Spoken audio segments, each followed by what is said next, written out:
എല്ലാവർക്കും നമസ്കാരം. എൻ്റെ പേര് ആര്യ. അപ്പോൾ നമ്മൾ ഇന്ന് സോഷ്യൽ സയൻസിലെ 9ാമത്തെ അധ്യായമായ മഗധ മുതൽ താനേശ്വരം വരെ എന്ന പാഠഭാഗമാണ് നമ്മൾ ഇന്ന് ഈ ക്ലാസ്സിൽ ചർച്ച ചെയ്യാൻ പോകുന്നത്. കഴിഞ്ഞ ക്ലാസ്സിൽ നമ്മൾ 8ാമത്തെ അധ്യായമായ ഗംഗാ സമതലത്തിലേക്ക് എന്ന പാഠഭാഗമായിരുന്നു ചർച്ച ചെയ്തിട്ടുണ്ടായിരുന്നത്. ഈ 9ാമത്തെ അധ്യായമായ മഗധ മുതൽ താനേശ്വരം വരെ എന്ന പാഠഭാഗത്തിൽ പ്രധാനമായിട്ടും പറയുന്നത് മഹാജനപദങ്ങളിൽ നിന്നും ശക്തമായ സാമ്രാജ്യങ്ങളിലേക്കും ഭരണ സംവിധാനങ്ങളിലേക്കുമുള്ള മാറ്റമാണ് ഈ പാഠഭാഗത്തിൻ്റെ കേന്ദ്ര ബിന്ദു എന്നാണ് പറയുന്നത്. ഇന്ത്യയിലെ ആദ്യകാല സാമ്രാജ്യങ്ങളായ മൗര്യഗുപ്ത സാമ്രാജ്യങ്ങൾ, കുഷാനന്മാർ, സദാവന്മാർ, ഈ കാലഘട്ടത്തിലെ സാമൂഹിക, സാമ്പത്തിക, സാംസ്കാരിക ജീവിതം മുതലായവയാണ് ഇവിടെ പ്രതിപാദിക്കുന്നത്. കൂടാതെ മൗര്യന്മാർ നടപ്പിലാക്കിയ കേന്ദ്രീകൃത ഭരണ സമ്പ്രദായം, അശോകൻ്റെ ദമ, അത് നടപ്പിലാക്കാൻ ഇടയായ സാഹചര്യങ്ങൾ, അതിൻ്റെ ഫലങ്ങൾ എന്നിവയെക്കുറിച്ചും ഈ പാഠഭാഗത്തിൽ പറയുന്നുണ്ട്. അപ്പോൾ നമുക്ക് ഈ അധ്യായത്തിലേക്ക് കടക്കാം. ഇതിൽ പ്രധാനമായിട്ടും പറയുന്നത് ഗ്രീക്കുകാരനായ മെഗസ്തിനസ് BCE 321 മഗധയിൽ അധികാരത്തിൽ വന്ന ചന്ദ്രഗുപ്ത മൗര്യൻ്റെ രാജകൊട്ടാരത്തിൽ കണ്ട കാഴ്ചകളെക്കുറിച്ച് തൻ്റെ ഗ്രന്ഥമായ ഇന്ത്യയിൽ നൽകുന്ന ഒരു വിവരണമാണ് ഇവിടെ കൊടുത്തിരിക്കുന്നത്. ഇതിൽ പറയുന്നത്, വർണ്ണാഭമായ എഴുന്നള്ളിപ്പോടെയാണ് രാജാവ് പ്രജകൾക്ക് മുമ്പിൽ പ്രത്യക്ഷപ്പെടുന്നത്. രാജാവിനെ സുവർണ പല്ലക്കിലാണ് എഴുന്നള്ളിക്കുന്നത്. അദ്ദേഹത്തിൻ്റെ അംഗരക്ഷകർ നെറ്റിപ്പട്ടം കെട്ടിയ ആനകൾക്ക് മുകളിലാണ് ഇരിക്കുന്നത്. പരിശീലിപ്പിച്ച തത്തകളിലിരിക്കുന്ന വൃക്ഷശിഖരങ്ങൾ ചിലർ വഹിച്ചുകൊണ്ട് നടക്കുന്നു. രാജാവിന് ചുറ്റും ആയുധധാരികളായ വനിതകൾ അംഗരക്ഷകരായി എപ്പോഴും ഉണ്ടായിരിക്കും. ഏതു സമയവും തന്നെ ആരെങ്കിലും അപായപ്പെടുത്തുമെന്ന് രാജാവിന് ഭയപ്പെടുന്നു. അംഗരക്ഷകർ രുചിച്ചതിന് ശേഷമോ രാജാവ് ഭക്ഷണം കഴിക്കാറുള്ളൂ. 2 രാത്രികളിൽ തുടർച്ചയായി ഒരു സ്ഥലത്ത് രാജാവ് ഉറങ്ങാറില്ല എന്നാണ് ഇതിൽ പ്രധാനമായിട്ടും പറയുന്നത്. ഇതിൽ മെഗസ്തിനസ് കണ്ട ചന്ദ്രഗുപ്ത മൗര്യൻ്റെ കൊട്ടാരത്തിലെ കാഴ്ചകളെ വിശകലനം ചെയ്തുകൊണ്ടാണ് ഈ പാഠഭാഗം ആരംഭിക്കുന്നത്. അപ്പോൾ അതിലെന്തൊക്കെയാണ് പറയുന്നത്? രാജാവിന് ശക്തമായ സംരക്ഷണം ലഭിച്ചിരുന്നു. കൂടാതെ രാജാവ് ശത്രുക്കളെ ഭയപ്പെട്ടിരുന്നു. കൂടാതെ വിപുലമായ സംവിധാനങ്ങളിലാണ് കൊട്ടാരങ്ങൾ ഉണ്ടായിരുന്നത് എന്നാണ് ഇപ്പം നമ്മൾ കണ്ട ഈ ചെറിയൊരു കുറിപ്പിൽ പറഞ്ഞിട്ടുള്ളത്. അടുത്തത്, ഇതിൽ പറയുന്നത്, ശാസ്ത്രവിരുദ്ധനായി പ്രവർത്തിക്കുന്നവനും ഇന്ദ്രിയങ്ങളെ കീഴടക്കാത്തവനുമായ രാജാവ് ഭൂമിയെ മുഴുവൻ വാഴുന്നവർ തന്നെയായാലും പൊടുന്നനെ നശിച്ചു പോകും. ആകയാൽ രാജാവ് കാര്യനിർവഹണം കൊണ്ട് പ്രജകളെ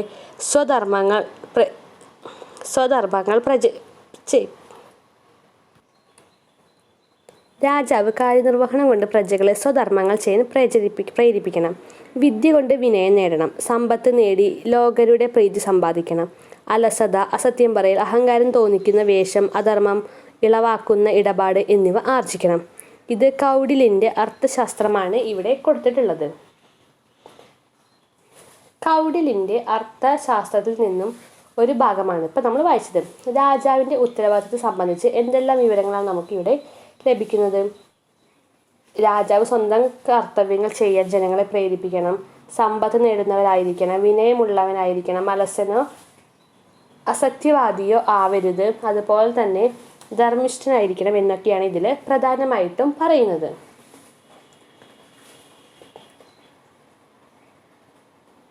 അടുത്തത്, സപ്താംഗങ്ങൾ. ഇനിയാണ് നമ്മൾ പാഠഭാഗത്തിലേക്ക് കടക്കുന്നത്. നമ്മൾ എന്താണ് സപ്താംഗങ്ങൾ എന്താണ് നോക്കുന്നത്. ഒരു രാഷ്ട്രത്തിന് അനിവാര്യമായ 7 ഘടകങ്ങളെക്കുറിച്ച് കൗടില്യൻ അർത്ഥശാസ്ത്രത്തിൽ പറയുന്നുണ്ട്. അവ സപ്താംഗങ്ങൾ എന്ന് അറിയപ്പെടുന്നു. ഈ 7 ഘടകങ്ങൾ ഉള്ളവയെ മാത്രമേ രാഷ്ട്രമായി പരിഗണിക്കാൻ കഴിയുകയുള്ളൂ എന്നാണ് പറയുന്നത്. സപ്താംഗങ്ങൾ എന്ന് പറഞ്ഞു കഴിഞ്ഞാൽ അപ്പോൾ ഒരു രാഷ്ട്രത്തിന് അനിവാര്യമായ 7 ഘടകങ്ങളെക്കുറിച്ച് കൗടില്യൻ അർത്ഥശാസ്ത്രത്തിൽ പറയുന്നു. ഇതിനെയാണ് നമ്മൾ സപ്താംഗങ്ങൾ എന്ന് അറിയപ്പെടുന്നത്. പ്രധാനമായിട്ടുള്ള സപ്താംഗങ്ങൾ സ്വാമി, അമത്യൻ, കോസ, ദണ്ഡ, ദുർഗം, മിത്രം, ജനപദം. ഇതൊക്കെയാണ് പ്രധാന സപ്താംഗങ്ങൾ എന്നാണ് പറയുന്നത്. ഈ സപ്താംഗങ്ങൾ എന്ന് സ്വാമി എന്ന് പറഞ്ഞു കഴിഞ്ഞാൽ രാജാവ്, അമാത്യൻ എന്ന് പറഞ്ഞാൽ മന്ത്രി അല്ലെങ്കിൽ ഉദ്യോഗസ്ഥൻ, കോസ എന്ന് പറഞ്ഞാൽ ഖജനാവ് അല്ലെങ്കിൽ നികുതി, ദണ്ഡ എന്ന് പറഞ്ഞു കഴിഞ്ഞാൽ നീതിന്യായം, ദുർഗം എന്ന് പറഞ്ഞു കഴിഞ്ഞാൽ സൈന്യം അല്ലെങ്കിൽ കോട്ട, മിത്രം എന്ന് പറഞ്ഞു കഴിഞ്ഞാൽ സഖ്യങ്ങൾ, ജനപദം എന്ന് പറഞ്ഞു കഴിഞ്ഞാൽ പ്രദേശം. ഇതൊക്കെയാണ് സപ്താംഗങ്ങളിലെ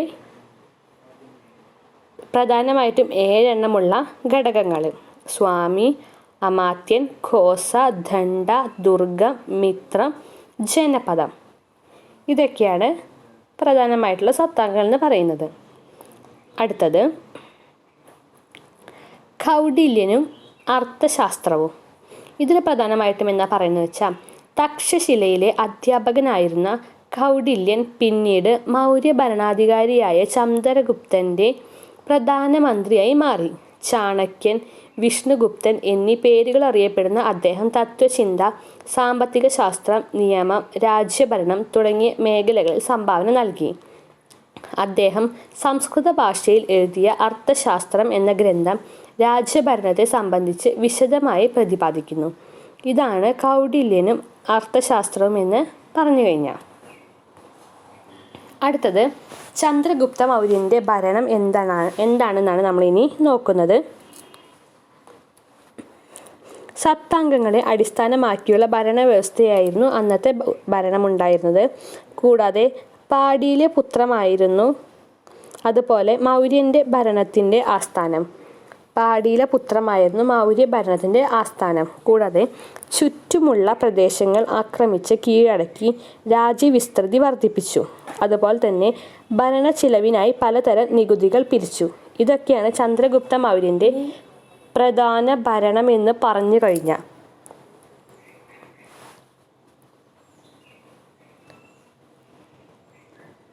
അപ്പോൾ നമ്മളിപ്പോൾ പറഞ്ഞത് എന്താണ് സപ്താംഗങ്ങൾ എന്ന് പറഞ്ഞു.